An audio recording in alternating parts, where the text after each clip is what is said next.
Hello అండి, ఈరోజైతే మనం చెస్ బోర్డ్ గురించి మనం చూద్దామండి. చెస్ చిన్నపిల్లలైనా పెద్దవాళ్ళైనా ఆడుతూ ఉండే కొద్దీ మైండ్ పవర్ అనేది పెరుగుతూ ఉంటుందన్నమాట. ఈరోజు మనం చెస్ బోర్డ్ గురించి చూద్దాం, ఎలా మూవ్ చేయాలి, అసలు వీటి నేమ్స్ ఏంటి అనేది అయితే ఈరోజు చూద్దాము. చెస్ బోర్డ్లో మొత్తం వచ్చేసి ఈ గడులు అనేది 64 ఉంటాయి. బ్లాక్ 32, వైట్ 32 ఉంటాయి. మనకి ఇటు ఎన్ని కాయిన్స్ ఇచ్చారో అటు సైడ్ వాళ్ళకు కూడా సేమ్ అవే కాయిన్స్ అన్నీ ఇస్తారు. ఇవి వచ్చేసి పాన్స్ అంటారండి, తెలుగులో అయితే బటులు అంటారు. ఇవి వచ్చేసి మొత్తం 8 ఉంటాయి అన్నమాట. ఇటు వాళ్ళకి కూడా ఇటు టీమ్స్ కూడా 8 ఉంటాయి. నెక్స్ట్ వచ్చేసి ఇవి వచ్చేసి ఏనుగులు అండి.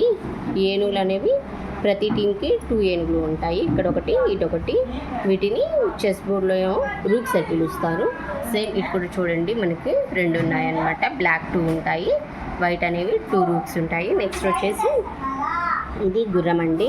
ఈ గుర్రాన్ని చెస్ బోర్డ్లో నైట్స్ అని పిలుస్తారండి. ఇవి కూడా మనకి 2 ఉంటాయి, ప్రతి టీంకి 2 ఉంటాయి. చూడండి, బ్లాక్ 2 ఉన్నాయి, వైట్ కూడా 2 ఉన్నాయి. నెక్స్ట్ వచ్చేసి ఇది వచ్చేసి శకటం. ఈ శకటాలు కూడా 2 ఉంటాయండి, ప్రతి టీంకి 2 అనేది ఉంటాయండి. నెక్స్ట్ వచ్చేసి ఇది క్వీన్ అండి, మంత్రి లేదా రాణి అని పిలుస్తారు.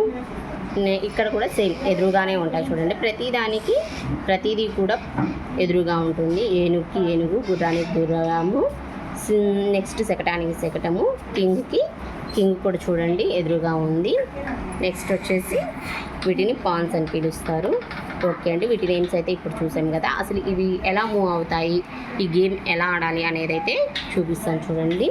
మనం ఫస్ట్ టైము ఈ పాన్స్ కదిలిపోయేటప్పుడు ఫస్ట్ 2 స్టెప్స్ 1 2 స్టెప్స్ అయితే ముందుకైతే మూవ్ చేయొచ్చు అండి. ఇది కూడా సేమ్, ముందుకు మూవ్ చేసిన తర్వాత వీటిని డైరెక్ట్గా చంపడానికి లేదండి, ఇలా ఎప్పుడైనా కూడా చంపకూడదు. ఇది గేమ్ రూల్ అండి, గుర్తుపెట్టుకోవాలి.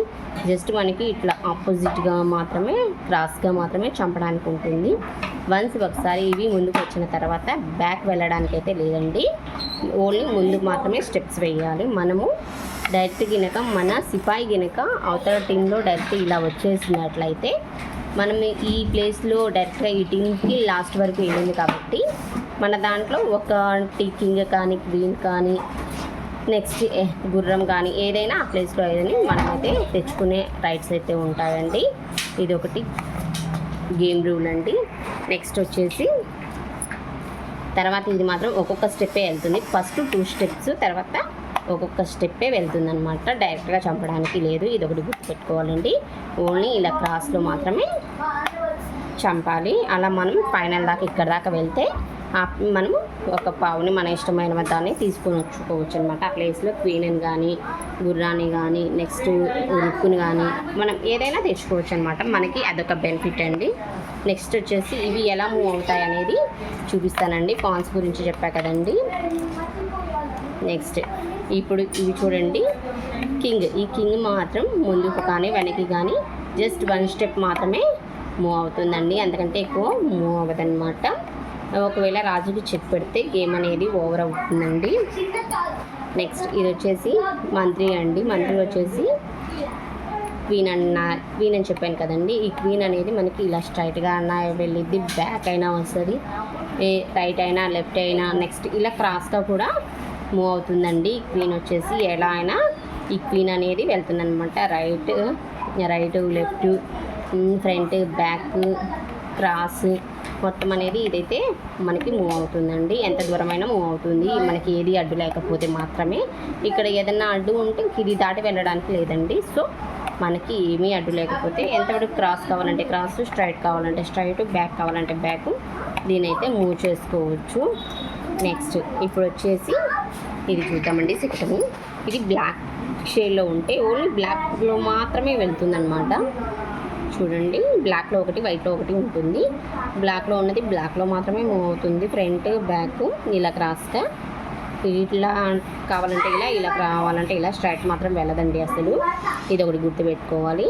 నెక్స్ట్ వచ్చేసి గుర్రం అండి. గుర్రానికి మాత్రం ఇప్పటిదాకా మనం చూసినటువన్నీ ఏది అడ్డు లేకపోతే మాత్రమే వెళ్తుంది. ఈ గుర్రం మాత్రం ఏదన్నా అడ్డు ఉన్నా కానీ జంప్ చేసి ఎల్ షేప్లో వెళ్తుందండి. చూడండి, మనకి 1 2 వెళ్ళిన తర్వాత క్రాస్ 1 అయితే ఎల్ షేప్ అవుతుంది. సో అలా వెళ్ళొచ్చు. లేదంటే ఇలా వచ్చేసి ఇలా ఎల్ షేప్ అనమాట. ఇలా వచ్చి ఎల్ షేపు, అలా ముందుకైనా వెనక్కైనా ఎల్ షేప్లో అయితే ఈ గుర్రం అనేది అయితే వెళ్తుందండి. నెక్స్ట్ ఇప్పుడు మనం ఏనుగు చూద్దాం. ఏనుగు ఎలా మూవ్ అవుతుంది అనేది చూద్దామండి. ఏనుగు వచ్చేసి బ్యాక్ కానీ స్ట్రైట్గా, లేకపోతే ఫ్రంట్ కానీ స్ట్రైట్గా వెళ్తుందండి. నెక్స్ట్ వచ్చేసి సైడ్స్ కూడా ఇది వెళ్తుందండి. స్ట్రైట్గా అనేది ఇదైతే వెళ్తుందన్నమాట.